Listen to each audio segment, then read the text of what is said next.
I've been riding 10 years, and here are 10 things you'll wish someone would have warned you about until, like me, you had to learn the hard way.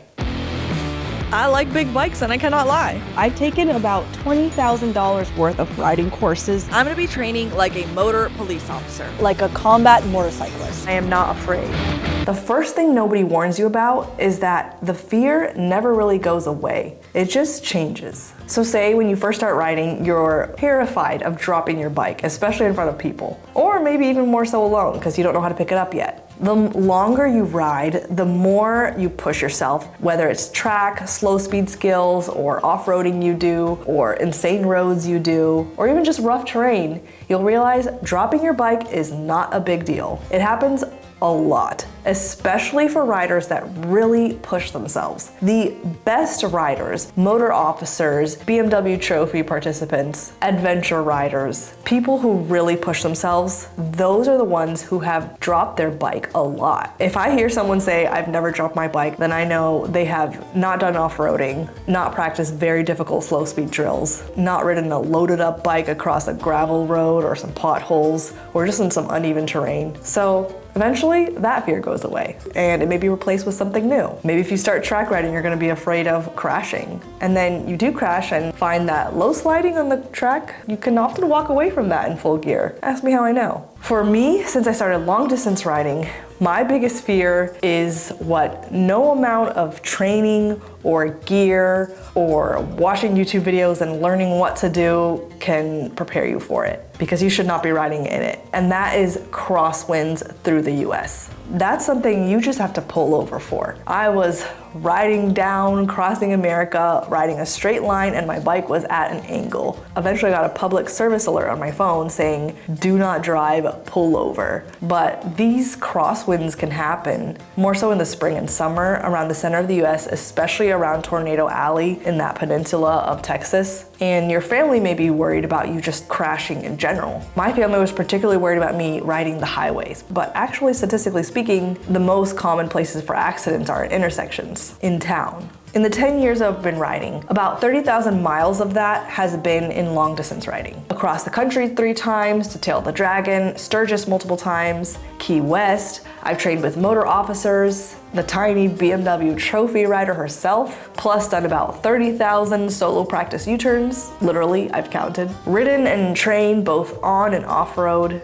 I've ridden over 30 bikes of all different kinds of variety. The only miles I can accurately count have been the long distance ones because I have YouTube videos on that listing the miles. Outside of that, being a full-time video creator in the motorcycle space and being on so many different bikes, commuting, test rides, training, I have no clue what my miles are outside of those road trips. But I've had a huge share of struggles and mistakes, learned to overcome them thanks to the help of a lot of really cool riders. So I hope this helps you as a video I wish I would have had 10 years ago. This next one is a common mistakes that probably not enough people have warned you about. And that's assuming that all gear is created equal. What we buy in the store takes time to catch up with what doctors and engineers are actively learning and testing right now. And some gear is way behind compared to others, but you wouldn't know it unless you knew it.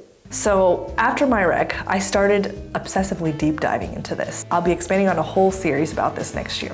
But I've already started with one video about helmets. You can watch that several videos ago. One example in this deep diving I'm doing, when I landed on my knee at 61 miles an hour and it swelled up, I really didn't know about the armor I was wearing, the pants I was wearing. I grabbed the thickest knee armor I had, but I didn't know if it was the best that I really had. It turns out I could have been wearing better gear, and that the armor I had actually did its job because nothing was broken.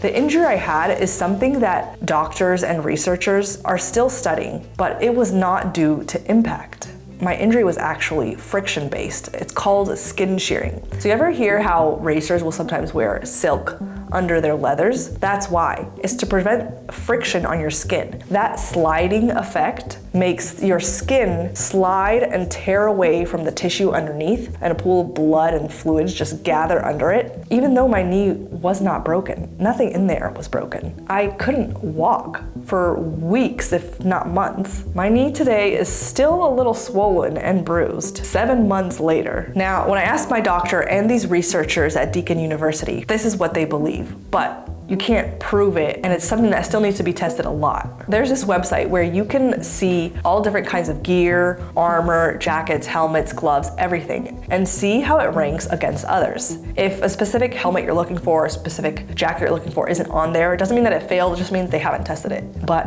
I am talking to this university, and I'm going to try to go into their lab to show you guys more about this. But I'll link to that website down below so you can see where your gear stacks up. And that's where I saw that I was wearing good armor, but I wasn't wearing the best armor. Your instructor will tell you to make sure you get a good pair of gloves, boots, get a good helmet, armored jacket, riding pants, specifically riding pants that are abrasion resistant, because even some thick cotton jeans will shred like that when you're going down 25 miles per hour, and there goes your skin. But there is additional gear that people don't normally talk about that can be just as important, and it can make all the difference between a big injury or a small one. So I'll run through those really quick. One of the most common causes of accidents is failure to see the rider. You may feel really cool being in all black, but you're just not gonna be visible. Okay, you don't have to wear highlighter, yellow, high-vis colors if you don't want to. One thing you'll see me do in videos is wearing a light on the back of my helmet. It just helps to have an additional light to your brake light, just higher up in the driver's line of vision.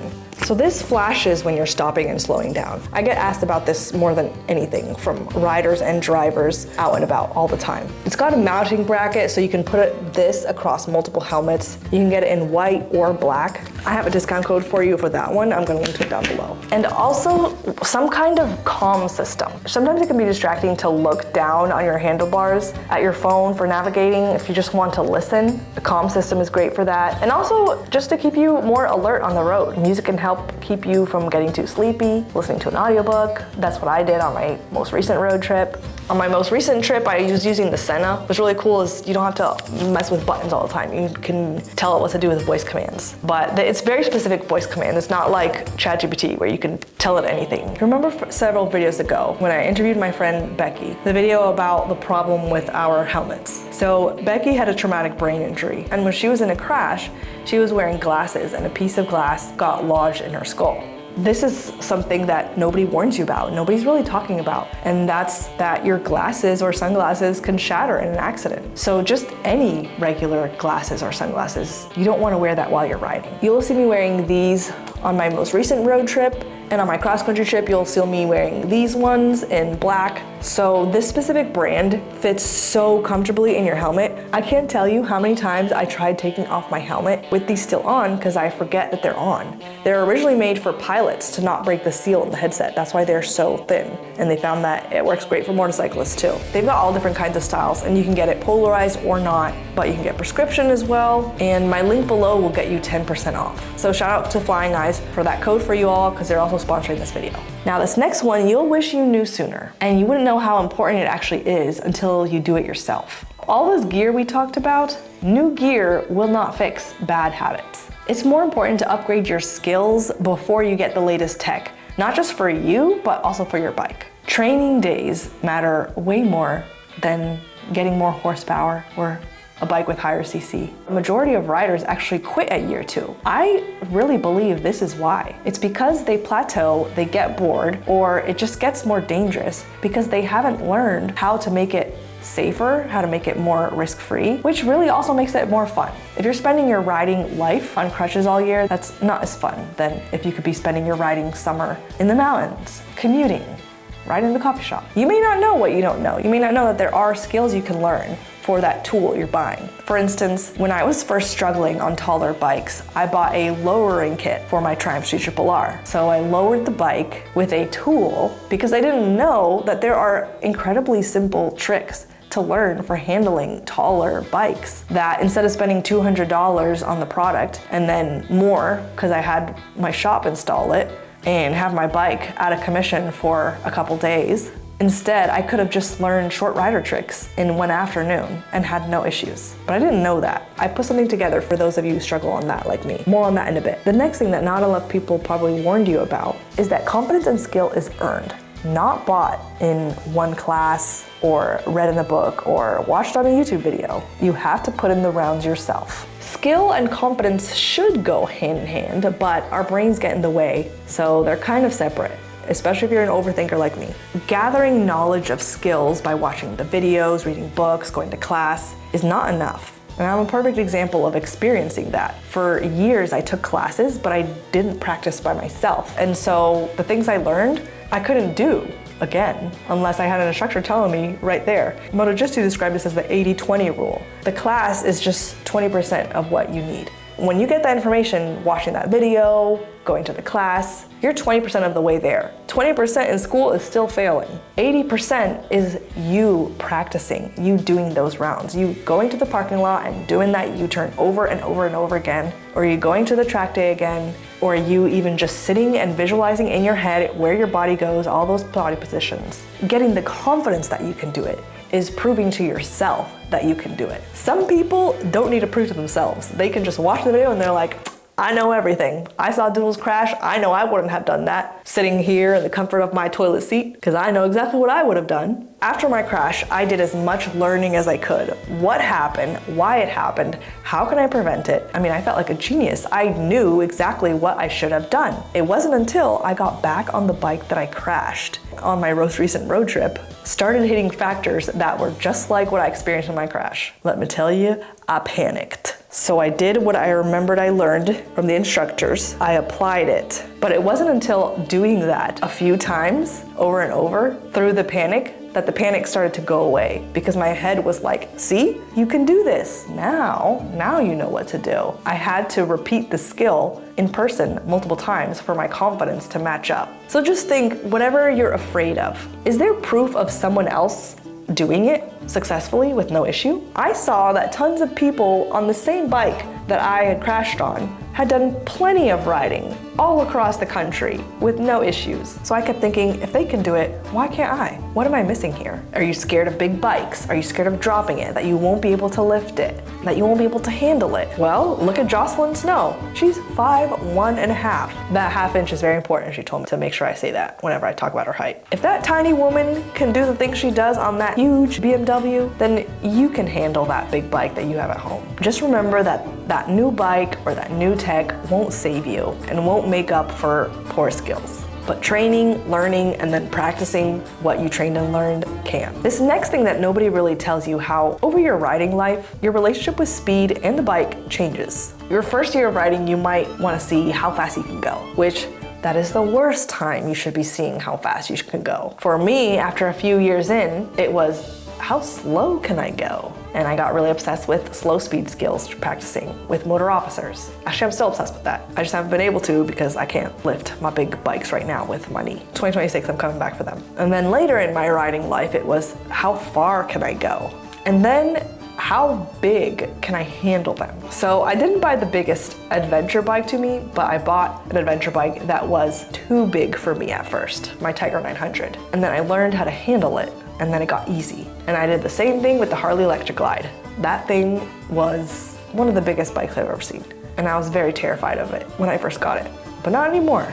And now, more so since my wreck, the question I've been asking is, how do these machines and our gear actually work?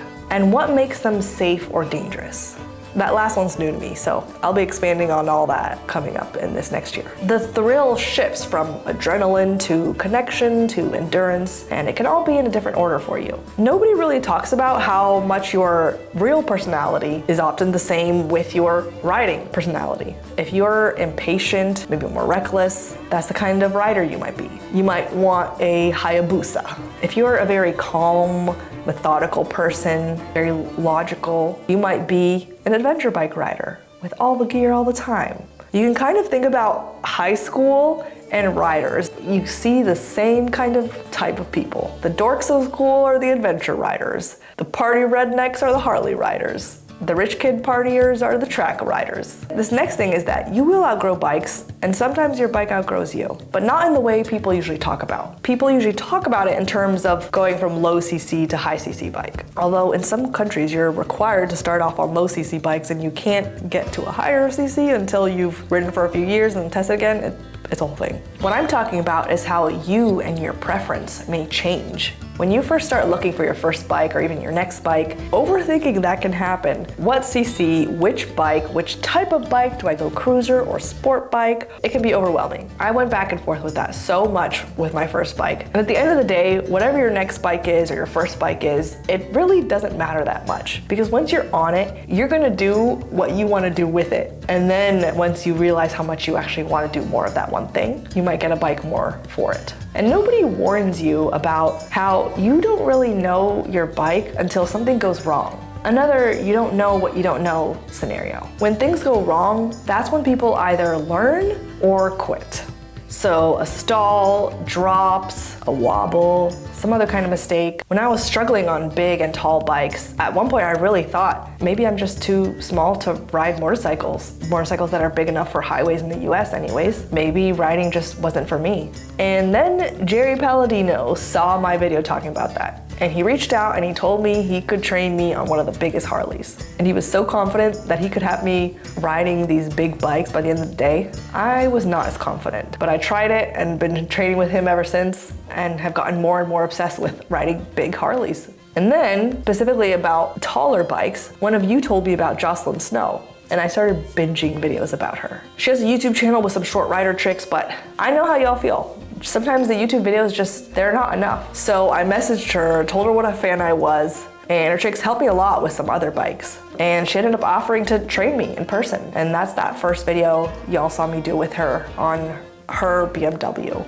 But I wouldn't have known or thought to search how to handle tall or heavy bikes had that not happened. And I know that a lot of you watching are dealing with the same struggles that I have. Dropping your bike, feet barely touching the ground, tight turns that freeze you up, big or tall bikes that just feel like too much. And even though I've made tons of YouTube videos, recommended classes, drills, I still get people emailing me asking, okay, but what do I actually practice? Why am I still dropping the bike? Why don't any of these courses teach the specific things that I'm struggling with as a smaller rider? Things that some of us shorter riders struggle with. They're just not in class because it's not a problem that most people struggle with in class. So after 10 years of mistakes, private lessons, trial and error, cross-training different styles, and riding just about every size bike I could get my hands on, I put everything together in one place for you. I've made this step-by-step training systems for building confidence for handling big bikes. I show it on my Tribe Tiger 900 and my Harley Electric Glide, but these are all things that I apply to just tall bikes like the Honda CB650 when I was kind of tiptoeing on that bike. So you could apply it to just about any bike that intimidates you, really. It's $200 a year, but until the end of this year, it's gonna be 25% off. And with that, you're not just getting these videos, you're also getting me as your virtual private tutor. You can email me clips of what you're doing, I'll watch them and send you personalized feedback. Or if you're in the Atlanta area, we can set up the training in person. Training never stops for me, so I'll keep adding to that guide every year as I learn more. And whatever price you pay now is what you're locked into for the lifetime that you have it. I'll link it below if you want to check it out. The next thing that nobody warns you about is that every rider has a moment that humbles you. Mine was just this year with my crash. With all my training and learning in 10 years of riding, it showed me an area that I knew nothing about. Wobbles, weaves, hardtails, rear suspension, bike geometry, all those things I had never looked into. Yours may be a different scenario, but it will happen. And you will either quit or it will change how you approach riding. This one is a common misconception you've heard before. Riding is therapy and you'll never see a bike parked outside of a therapist's office. Yes, you will, especially if that rider is Gen X or younger. I don't know what it is with you boomers, y'all just don't like therapy. Riding is a really good distraction and it's revealing. It forces you to test your weaknesses while you're having fun, so you're more likely to tackle them. And it forces you to reveal your strength, giving you a confidence boost. And the most important riding skill is sometimes just emotional control. It's your ability to stay calm when things start going sideways. Some of the most common things I hear from all this training I've done is relax, breathe, don't tense up, no abrupt movements, do increasing pressure instead. These are all things that are really signs of someone panicking, and they're all built into all these different kinds of curriculum across all different styles of riding. After 10 years, I've learned one thing above everything else. You don't become a better rider by avoiding challenges and risks. You become one by riding straight into them. and learning to handle them, so they are no longer challenges or risks. And sometimes the most impactful lessons are the ones nobody warned you about. Some of these next ones are apparently controversial, but you need to know them. Find out 10 more things you'll wish you knew before you started writing right over here.